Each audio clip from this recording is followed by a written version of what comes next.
महफिल मिलादुन्नबी सल्लल्लाहु अलैहि वसल्लम की हकीकत क्या है, ज़रूरत क्या है और तकाज़े क्या है। इस हवाले से कुछ गुजारिशात उन्वाने गुफ्तगू रहेंगी। दुआ है अल्लाह तबारक व तआला अपनी नाराज़गी वाले जुमले से महफूज फरमाए, अपनी रज़ा वाली बात करने की तौफीक अता फरमाए। अज़ीज़ भाइयों, कुरान मजीद फुरकान हमीद ने इरशाद फरमाया, कुल बिफदलिल्लाह, ए महबूब आप फरमा दें जब अल्लाह का फजल मिले, व बिरहमतिही और उसकी रहमत मिले, व बिज़ालिका फलयफ़रहू, तो इन्हें चाहिए कि खुशी का इजहार करें। सूरह यूनुस की आयत नंबर 58 है। जब अल्लाह का फजल और उसकी रहमत मिले तो खुशी का इजहार करो, खुशी का। इस्लाम मुसर्रतों का दीन है, खुशियों का दीन है। नबी पाक सैयद आलम सल्लल्लाहु ताला अलैहि वसल्लम की मुस्कुराहट के अंदर वो हुस्न था कि कायनात सारी हुजूर की मुस्कुराहट की वजह से ही मुस्कुरा रही है। हजरत जरीर इब्ने अब्दुल्ला रदी अल्लाह ताला अन्हु हुजूर के सहाबी हैं। वो फरमाते हैं कि जब हुजूर मदीना तय्यबा तशरीफ लाए तो मैं मुलाकात के लिए हाजिर हुआ। पहले दिन मैं हुजूर से मिला तो नबी पाक मुस्कुरा रहे थे। फिर 10 साल मैं हुजूर को देखता रहा। और हुजूर के विसाल से चंद दिन पहले मेरी जो आखिरी मुलाकात हुई तो उसमें भी मैंने अपने नबी को मुस्कुराते ही देखा है। और फाज़िल बरेलवी रहमतुल्लाह ताला अलैह ने तो इस तखय्युल का और रंग में लिया है। वो कहते हैं हुजूर के मुस्कुराने से ही दुनिया मुस्कुराती है। फरमाते हैं जिसकी तस्की से रोते हुए हंस पड़े।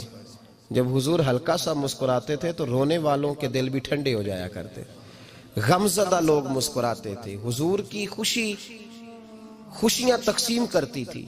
नबी पाक सल्लल्लाहु अलैहि वसल्लम का मुस्कुराना उम्मत के दिलों को ठंडा करता था। फरमाया जिसकी तस्की से रोते हुए हंस पड़े उस तबस्सुम की आदत पे लाखों सलाम। और फरमाया ये नहीं था कि हुजूर बड़े तकल्लुफ से मुस्कुराते थे, हुजूर की तो आदत थी उस तबस्सुम की आदत पे लाखों सलाम, मुस्कुराते रहना, खुशी का इज़हार। इस्लाम बहुत सारी चीज़ों का इंसान को पाबंद करता है, हुदूद व कुयूद में रहने का हुक्म देता है। सहाबा किराम अलैहिम रिदवान के यहाँ शादी के मौके पर बारात लेकर के जाने का कोई रिवाज नहीं था। हजरत अब्दुर्रहमान इब्ने औफ रदी अल्लाह ताला अन्हु जैसे मालदार लोग भी शादी करते हैं तो नबी पाक के बगैर भी बारात चली जाती है। कोई कॉन्सेप्ट नहीं इस तरह का कि ढेरों बारात लेके जाई जाए। हजरत अब्दुर्रहमान इब्ने औफ कहते हैं मैं हुजूर की बारगाह में आया तो सफेद कपड़े पर पीला जर्द निशान था। हुजूर ने फरमाया क्या हुआ, ये दाग काहे का? अर्ज की हुजूर कल मैंने निकाह किया था। तो महबूब ने जो इरशाद फरमाया उसमें फरमाया बड़ी अच्छी बात है, वलीमा जरूर करना, चाहे एक बकरी ही ज़िबा करना। बारात नहीं लेके जाई जाती थी, वलीमे का हुक्म दिया। और बुखारी में नबी पाक ने यह भी फरमाया जब तुम्हें को वलीमे की दावत दे तो जाया करो। अच्छा, अब शादी के मौके पर जो बारात लेके जाई जाती है तो अगरचे हुजूर की सुन्नत नहीं, लेकिन उसे हम हराम नहीं कहते, उसे हम नाजायज नहीं कहते। हम नहीं कहते कि ये तूने गलत किया। अगरचे ले जाना हुजूर से साबित, इस मुरव्वजा अंदाज में साबित नहीं, इस तरह हमारे यहां जाते हैं, लेकिन हम फिर भी उसे नाजायज। किसी सहाबी ने अपने बच्चे की शादी पर अपने घर में लाइटिंग नहीं कराई, लेकिन आपको दुनिया का कोई आलिम ये फतवा नहीं दे सकता कि लाइटिंग कराना हराम है।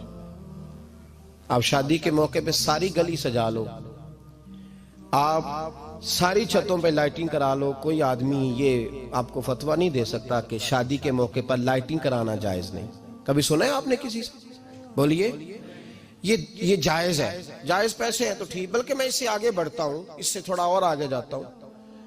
हजरत आयशा सिद्दीका रदी अल्लाह ताला अन्हा फरमाती है मेरा जो कमरा था ना जिसमें मैं हुजूर के साथ रहती थी और एक लंबा जिंदगी का अरसा गुजारा, उसमें 3 आदमी सो सकते थे, चौथे के लिए जगह ही नहीं थी। और कच्चा था, खजूर के तने खड़े करके उस पर खजूर के पत्तों की छत डाली गई थी। मैं जब हाथ उठाती थी तो मेरा हाथ अपनी छत को छू जाता था। ये है सुन्नत नबी पाक की, ये हुजूर का तरीका है। बताइए पक्के घर में, लेंटर वाले घर में रहना जायज के नाजायज? क्यों जी? हुजूर तो कच्चे मकान में रहते थे, आपने कैसे पक्का बना लिया? अल्लाह की महबूब अली दीन को उसकी असल बात में समझें। आप ऐसा ना करें जिसमें इंतशार और उम्मत तकसीम हो, उसका असल मिजाज देखें। मेहंदी के मौके पे अगर कोई आदमी 6 देगे दाल चावल की पकाता है तो मना नहीं, जायज पैसों से पकाए। उन्हें लाइटिंग लगवाई, कोई मना नहीं। सारे मोहल्ले को खाना खिलाया, कोई मना नहीं। बल्कि नबी पाक ने फरमाया बेहतरीन मुसलमान ही वो है जो सलाम पहले ले और रोटी ज्यादा खिलाए, तो बेहतरीन मुसलमान है।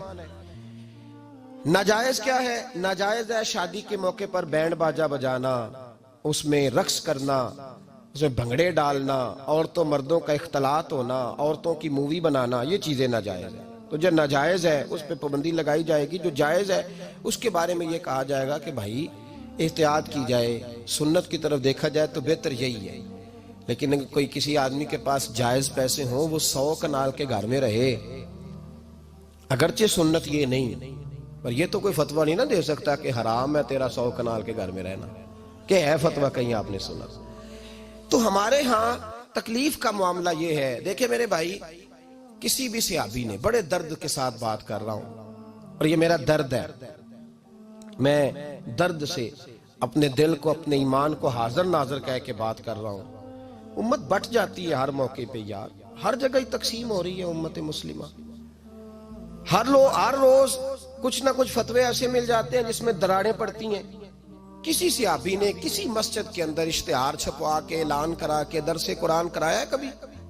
सीरतुन नबी का जलसा, खत्म बुखारी, मदरसे का दस्तार फजीलत का जलसा, आपने इश्तिहार पढ़े हैं ना? ये सारे मकातिब फिक्र के होते हैं कि नहीं होते? किसी सहाबी ने इस तरह, वो तो रोज दरसे कुरान देते थे, लेकिन इस तरह इश्तिहार छपवा के, पोस्टर लगा के, और मिस्र से किसी सहाबी को स्पेशल बुलवा के या यमन से बुलवा के मस्जिद के अंदर कभी दरसे कुरान के इज्तिमात कराए, सीरतुन नबी के जलसे, खत्म बुखारी के? ओ भाई, ये सारी चीजें हुजूर के सहाबा की सुन्नत से मुरवजा अंदाज में साबित नहीं। मुझे बता मेरे भाई, मैं दर्द के साथ तुझसे सवाल करता हूं कि सीरतुन नबी के जलसे में तू पेशावर से मौलाना बुलाए, पिंडी से बुलाए, तू गुजरात और कराची से लोगों को बुला करके अगर सीरत का जलसा कराए और तू उसमें एक आदमी को कराची से बुलवाया जा रहा है तो तूने उसको 20,000 की टिकट भी दी और इश्तिहार पे भी जलसे पे खर्च हुआ, फिर लंगर भी पका, खाना भी तूने खिलाया, ना तुझे कोई बेवा याद आई, ना तुझे कोई मिस्कीन याद आया, ना तुझे कोई गरीब याद आया? हालांकि कहना चाहिए था ना, ये जो लाख रुपया लग रहा है किसी बेवा की खिदमत कर देनी चाहिए, यतीम को दे देना चाहिए। दर्द के साथ बात कर। सवाल मेरा ये है कि वही काम जो सीरत के जलसे में होते हैं, पहले तिलावत होती है, फिर नात होती है, फिर किसी आलिम का बयान होता है, वही काम सिर्फ नाम बदल के किया जाए, ईद मिलादुन नबी नाम रखा जाए सल्लल्लाहु अलैहि वसल्लम। ये मैं आपके ज़हनों पे दस्तक दे रहा हूं, तकरीर नहीं कर रहा, सिर्फ दस्तक दे रहा। ओ भाई देखो, एक आदमी वही काम नाम बदल के करे तो जायज है, और अगर उसमें नबी पाक के मिलाद का नाम रख लिया जाए या नात का नाम रख लिया जाए तो फिर मुझे इजाजत दे, मैं तुझसे सवाल करूं कि सिर्फ तुझे हुजूर की तारीफ बुरी लगती है? फिर मुझे इजाजत दे कि मैं तुझसे पूछूं कि सिर्फ तुझे नात अच्छी नहीं लगती? फिर मुझे इजाजत दे कि मैं तुझसे पूछूं कि तुझे सिर्फ रसूलुल्लाह के कसीदे अच्छे नहीं लगते? दे मुझे इजाजत कि मैं तुझसे सवाल करूं कि जहां जिक्र रसूल की बात आए वहां तू परेशान क्यों होता है? तुझे पता ही नहीं ये तो वो जिक्र है कि रब फरमाता है तुम बयान करो ना करो, वरफा ना ला का जिक्र, महबूब मैंने खुद तेरे चर्चे सारी दुनिया में बुलंद फरमा दिए। और नबी पाक ने पूछा हजरत जिब्रील से कि चल जिब्रील तू बता, मेरी उम्मत को पता चले रब ने मेरा जिक्र कैसे बुलंद किया है। तो जनाब जिब्रील कहने लगे महबूबा रब फरमाता है मेरे नबी से कह दे जहां जहां तेरे रब का जिक्र होगा वहां वहां तेरा भी जिक्र होता रहेगा। ये तो मोहताज ही नहीं किसी का। इतनी जल्दी लोग बिफरते हैं। अल्लाह फरमाता है कुल बिफदलिल्लाह व बिरहमतिही फबिज़ालिक फलयफ़रहू। महबूब इनसे कह दो जब अल्लाह का फजल मिले, जब अल्लाह की रहमत मिले तो खुशी मनाओ। तेरा नहीं मुझे पता, मुझे तेरा नहीं पता, लेकिन मुझसे अगर तू पूछे तो कायनात में रब का सबसे बड़ा फजल भी मोहम्मद मुस्तफ़ा ही है और सबसे बड़ी रहमत भी मोहम्मद मुस्तफ़ा ही है। वो दो आलम की रहमत थे, वो जहां चाहते वहीं रहते। ये तो उनकी मेहरबानी है कि ये आलम पसंद आया। रब करीम ने तुझे आंख दी, दुनिया देखी तूने। रब करीम ने तुझे कुव्वत दी,